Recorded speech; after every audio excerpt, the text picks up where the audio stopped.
এই যে দেখতেছেন শুকুর আলী যত গোপন পর্দা আছেন সব ফাঁস করে দিছে। এখন হয়ে গেছে একটা আউল মাল মানুষের ভিতরে, হাসা কথা না মিশা কথা কই আর একটা বিভ্রান্ত সৃষ্টি করে দিল সারা ধুবড়িবাসী মানুষের ভিতরে। আর খালি ধুবড়িবাসী না, সারা আসামের মধ্যে এই খবরটা বিউ হয়ে গেছে। যারা যারা শুনছেন না বস্তুটা আমি আপনারা কইতাছি, এই যে শুকুর আলী আছে, যে শুকুর আলী কিন্তু পর্দা ফাঁস করে দিছে।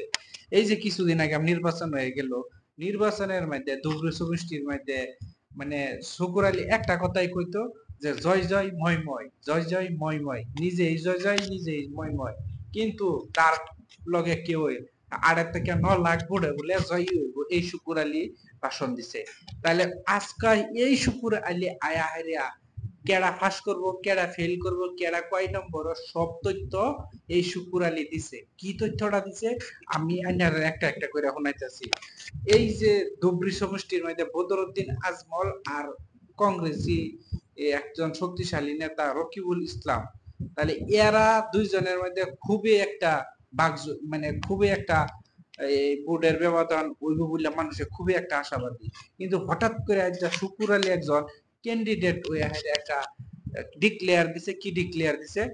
এই ধুবড়ি সমষ্টির মধ্যে আগে 2 লাখ ভোটে বদরুদ্দিন আজমলে ফাঁস করছে, কিন্তু এবারও বলে বদরুদ্দিন আজমল 1 নম্বরে ফাঁস করব। তাহলে 50-60 হাজার ভোটে বলে এই বদরুদ্দিন আজমল একদম ডিক্লিয়ার ফাঁস করবে, গ্যারান্টি। 2 নম্বরে আরেকজন থাকবো, 3 নম্বরের মধ্যে থাকবো শুকুর আলী। শুকুর আলী নিজেই কইছে যে 80 থেকে 1,20,000 ভোটের মধ্যে হ্যাঁ থাকবো।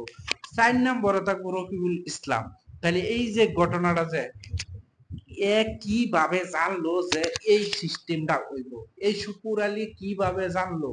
হ্যাঁ, মানে এই যে বদর আগজাননী যেইভাবে দেয়, হ্যাঁ এই ভবিষ্যৎবাণী যে আয়া হাইলিয়া এই সোশ্যাল মিডিয়ার মধ্যে রাইজার মধ্যে যে এই বছর একটা আওলা জওলা লাগায় দিল, এই বিষয়টা আপনাদের মধ্যে কিরকম লাগতেছে? কেডা কয়টা ভোট পাইবো, কেডা কয় নম্বরে ফাঁস করবো, হ্যাঁ কত নম্বরে থাকবো? হ্যাঁ বলে 3 নম্বর পজিশনে থাকবো। হ্যাঁ নিজের মুহে স্বীকার আছে। তাহলে এই যে ধুবড়ির সমষ্টির মাঝে যারা যারা ইলেকশন ক্যান্ডিডেট আছেন, তাহলে সব ক্যান্ডিডেট বাদ গেল, অবশেষে জয়ী হইল বদরুদ্দিন আজমল। আমার বক্তব্য না, বক্তব্যটা হয়েছে শুকুর আলীর।